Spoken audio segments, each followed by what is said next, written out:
Good morning, ladies and gentlemen.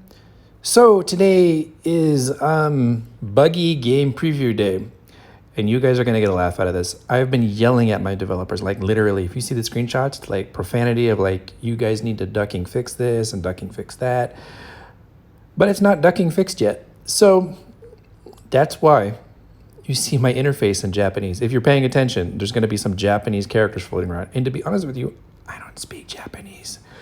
So one of my engineers is not exactly fluent in Japanese, but he does it as a hobby, and it may or may not be correct. So anybody who is fluent in Japanese, you guys get to have a good laugh at me, in addition to me not being able to switch my interface. That's the first thing. The second thing is that we're just going to go this bug by bug, right? Okay, here, this is going to be a fun one. I've reported this 3 days ago, and they still haven't fixed it. They've been busy with other things, admittedly. So we're going to enable game chat. We're going to log in. We're just going to wait a second here. Okay, so this is what you guys should expect if you're going to try and test my game early. You notice why it's taking just a wee bit long time? Well, actually, it's not really taking that long. What happened is the actual bug, I have to tap on the screen. And then after I tap on the screen, then I can actually get in the game, and the settings pops up by default, another wonky, that makes no sense to me. However, you'll see that there's just a wee bit more things in the game now, which I'm super happy about. And that counter at the top, it's to limit your movement, so you don't actually have like infinite movement. You can't like super teleport way across the map all at the same time. You get like basically 5 squares you can move in 5 seconds. And for normal movement, I mean, it works just fine. You don't really need to consider that you have to go so far. It's not perfect. So if you're in the game and you're like trying to move around and it teleports you back somewhere, things got a little bit out of sync. But anyway, it's working for the most part, as you see. And you're gonna see this thing in the bottom right-hand corner is a little bit different than before. So we're gonna try and start a battle with someone. Hold on. You gotta like double tap on him. We're gonna try and double tap on this guy. Okay, that's not working. So double tapping on someone should start a battle. Apparently it's not, but whatever. We'll just let's fly away. So this is kind of like trying to show you guys what things are really going on, like of how buggy it is. But once you do start a battle, you should be able to select cards, and they come on the screen like this. And so there's things like that. And then, obviously when you click on a card, you shouldn't be moving around on the map. Okay, let's go into my chat, because this is fun. The chat window has actually been updated. This ugly thing on the right-hand side is now the correct colors. It will be fixed soon. There's that. Yeah, but chat should be working kind of sort of ish, maybe not really. It's testing. So there's a lot of things that are kind of like half working, and not a lot of things that are working 100%. But again, this is alpha quality. So yeah, I do have a feeling though, in the next 2 weeks, we may actually have a lot of these little bugs fixed. Chat will maybe be working, and you can actually maybe go and shoot somebody. I don't know about looting, because in my game, it's a 2-step process. But these things might actually be working.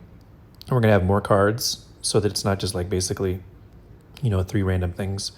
You're gonna like, free starter packs. And again, to reiterate, guys, my game is not pay to win. 100% not pay to win. It will never be pay to win. You don't have to worry about that. In King of Avalon, there's a strike. I didn't really want to talk about it. It's their swamp. I got my own swamp to worry about. But yeah, like the thousands and tens of thousands of dollars in the unfair gameplay, it's not a thing in my game. My game is this 2-step process when you shoot somebody. So first of all is the battle. That's the first part. Whether you win the battle or not win the battle, there isn't necessarily too much consequence. You can just run around shooting people and having battles, and there's no problem for it. There's a second step, looting. It's a 2-step process. Looting is where it actually comes into, am I going to spend my karma in order to loot you? So if you're a level 60 player and you're battling with a level 1 player, it's okay. You can smash the smack out of him, And, really no harm, no foul. He just teleports away. It's when you want to loot the poor little guy and take his stuff that the karma system comes into play. So if you had 100 karma and you wanted to loot this little guy, it would probably take all of your karma just so that you can't run around and be a bully and do it. So yeah, maybe you get to do it one time.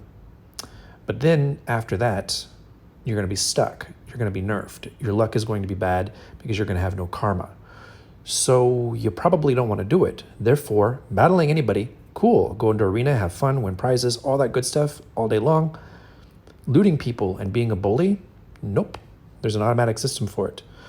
People who don't understand these things, I have spent a considerable amount of time planning this, doing game design and stuff like that.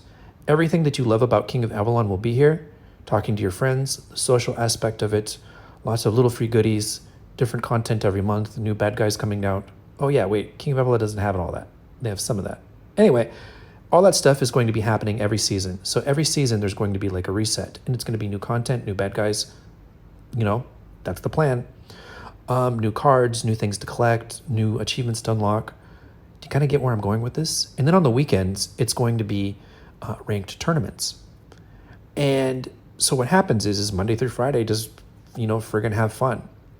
And then on the weekend, it's going to be ranked tournaments. And to get access to this, I don't know how much it's going to be. I don't know if it's going to be $2 a month or $40 a month. It's going to be somewhere in the middle there, maybe. I don't know yet. I need community feedback. Drop a comment. What do you think? But yeah, it's not going to be $10,000 a month. So if you want to be on the top right-hand side, there's going to be this leaderboard thing. And if I click on it, I'm not going to click on it further because I know it doesn't look correct. But there's going to be a leaderboard up here in the top right-hand corner. Yeah, it doesn't look correct. Where your name can be and you can see people's rankings. And if you want to be a ranked player, you can subscribe to the weekend tournaments. It's basically going to be like esports. So there you go. And that's it. You're going to be able to play for free and have fun. And, things that are cosmetic will cost money. But buying power, you're not going to be able to do it. So it's going to be entirely fair. It's going to be entirely based on strategy, a little bit of luck, being a good person, having positive karma.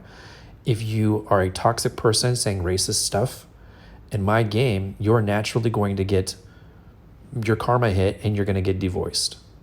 So having fun and talking amongst your friends, say whatever you want. Okay? Totally. Like you can totally, you and your friends can just rip and have fun, and you want to be racist or don't want to be racist, whatever you want to say, totally fine. But the point is that if you go into like the equivalent of Kingdom Chat or somewhere public and you start talking and someone flags you, they said you just said something bad, gets reported, it's going to go to the moderator system. Not one moderator, but multiple moderators will vote on it. And assuming that there's a consensus on the report, you get your karma hit and you may get devoiced. So it's a nice balance between having a public chat with a karma-based system and a private chat where you don't have to worry about what you typing magically getting censored. You ever done that in King of Avalon? Like type a word like fart and they won't let you type it. And if you type it over and over and over again, it'll actually trigger their ban system. People rarely do this, but it is possible. And Revenge 3 used to be one of those words that they would ban for. So there was a period of time where if you typed Revenge 3, you were going to get banned. Not kidding. Go back to my old videos. People were reporting it. So in private chat, type whatever you want, man. You and your friends, as long as nobody gets offended, have as much fun as you want. It's only the point when somebody gets offended that it really matters. I have no interest, none whatsoever, in censoring people. Between you and your government in terms of what you want to say, hey, that's between you and your government. It's not my business. So there we go. This is kind of like my really, really buggy update in a nutshell. You guys may not appreciate like the progress, but there's been a lot of progress in the background. And some of these like little monster ships are going to be flying around soon and they're going to attack you and little things like this. It's actually going to be turning into a game. When's it going to be released? Your guess is as good as mine. But I can tell you I'm going to keep you updated on it. And I'm going to continue to improve how things look. Because, admittedly, I think some things look okay. Like, I like this little green ship over here. But I don't necessarily like the ship that I'm flying around in. And I kind of like this little boss guy over here. I mean, so there's some things that I think that I like. And there's some things that I don't necessarily think look great. Ooh, we just started a battle. hey, I didn't do that on purpose. I was just double tapping on it. Okay, we got to talk about this for a second. So the battling system works on a 15-second cycle. So you're going to see on the top that it's like a 10-second counter with a buffer. And that allows for people who are basically far away from each other in the world to have a few seconds of buffer so that your commands can arrive in time. So what happens is if you're in China and you're 500 milliseconds, which is effectively 1 millisecond of latency away from the servers, you're going to have 4 seconds of buffer for the server to receive your command, process it, and send it back. And I did this so that people who are globally aren't at a disadvantage. I'm really spending a lot of time to try and make this game fair. So you asked me, is it turn-based or is it real-time? It's neither. I call it fast-paced strategy. And so each cycle, you can basically select, 1, 2, 3, 4 cards. Some of those mechanics are getting figured out. But each one of these 15-second cycles, you're going to be able to basically play your cards and do different stuff. So let's ram this guy. Let's see if we can't ram it. And this is, okay, we timed out. Come on, there we go. So let's try and ram him. Some of these animations, no, we don't want to evade. We want to ram him. Here we go. Yeah, you can see it's buggy. Never mind. Well, that's a failure. Anyway, I love you guys, and this is the quick overview of what I've got going on. Okay, bye-bye for now.